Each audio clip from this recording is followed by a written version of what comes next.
तो हेलो दोस्तों, नमस्कार, आदाब, सत श्री अकाल। आई होप कि आप लोग बहुत ही अच्छे होंगे। आज हम लोग पढ़ने वाले हैं क्लास 12 बायोलॉजी में चैप्टर 2 पुष्पी पादपों में लैंगिक जनन, जो कि बहुत ही इम्पोर्टेंट होने वाला है। यहाँ से एग्जाम में प्रश्न पूछे जाते हैं और नीट लेवल तक का यहाँ से क्वेश्चन पूछा जाता है। तो चलिए देखते हैं कि क्या होता है। यहाँ पे देखिए, पौधों को 5 भागों में वर्गीकृत किया गया है।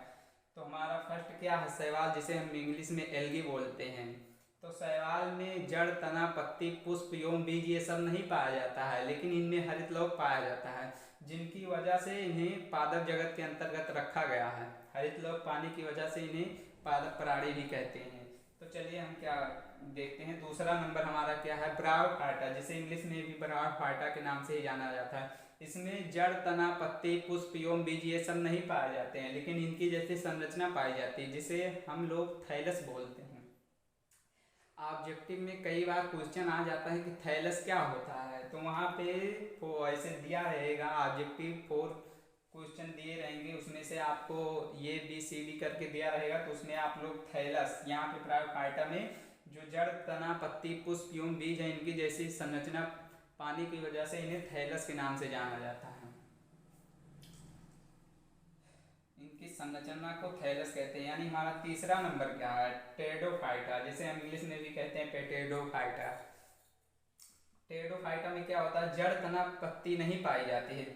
टेडोफाइटा में जड़, तना, पत्ती नहीं पाई जाती है, लेकिन पुष्प और बीज भी नहीं बनते हैं इसमें। जड़, तना, पत्ती नहीं पाई जाती है और पुष्प एवं बीज भी नहीं बनते हैं इसमें। और अनावृत बीज में, यानी कि इंग्लिश में इसे हम बोलते हैं जिम्नोस्पर्म, यानी जड़, तना, पत्ती पाई जाती है इसमें। जड़, तना, पत्ती पाई जाती है, बीज भी इसमें पाया जाता है, लेकिन पुष्प नहीं बनते हैं।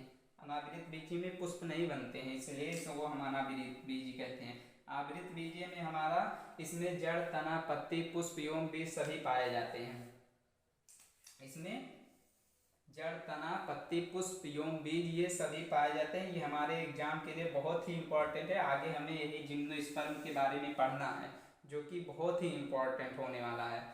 तो आइए अब हम आगे देखते हैं कि पुष्प की जो संरचना होती है उसमें क्या होता है। तो पुष्प की संरचना के बारे में हम पढ़ेंगे। चलिए पुष्प की संरचना के बारे में अब हम जान लेते हैं कि होता क्या है। ये हमारा मेल गैमीट है। तो हमारा पहले देख लेते कि जो पुष्प की संरचना, इसमें क्या क्या होता है। ये हमारा क्या है, ये वर्तिकाग्र है, जो कि ये मादा, ये फीमेल गेमिट जो हमारा होता है, यानी कि मादा युग्मक के ऊपर हमारा क्या पाया जाता है, वर्तिकाग्र पाया जाता है। ये हमारा क्या है, ये हमारा है पुंकेसर में से, पुंकेसर पे के ऊपर ही परागकण का निर्माण होता है, यानी कि पॉलन ग्रेन। पहले इसके हम पार्ट जान लेते हैं कि क्या होता है।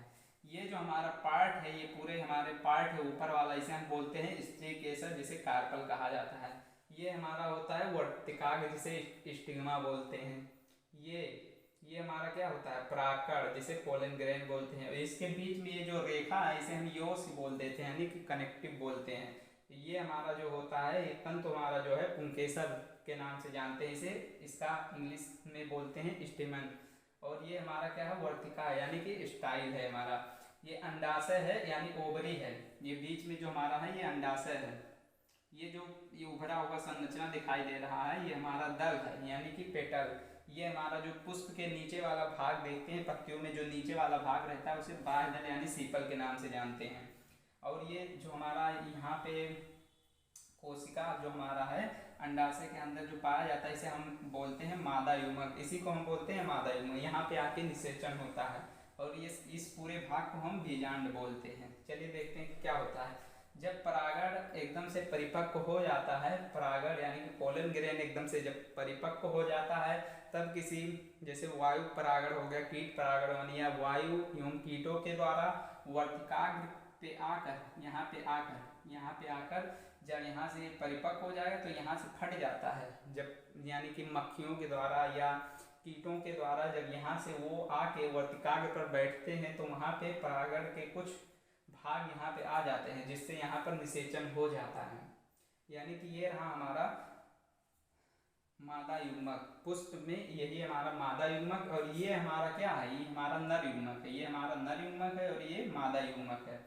तो चलिए मिलते हैं दोस्तों नेक्स्ट पार्ट में। आई होप कि आप लोग समझ चुके होंगे, क्योंकि इसका फिगर वगैरह भी बनाने के लिए आता है, एक एक पार्ट पूछा जाता है एग्जाम में, तो आप लोग अच्छे से तैयार कर लीजिएगा। बाकी हम और वीडियो लेके आएंगे, तब तक के लिए वंदे मातरम, जय हिंद।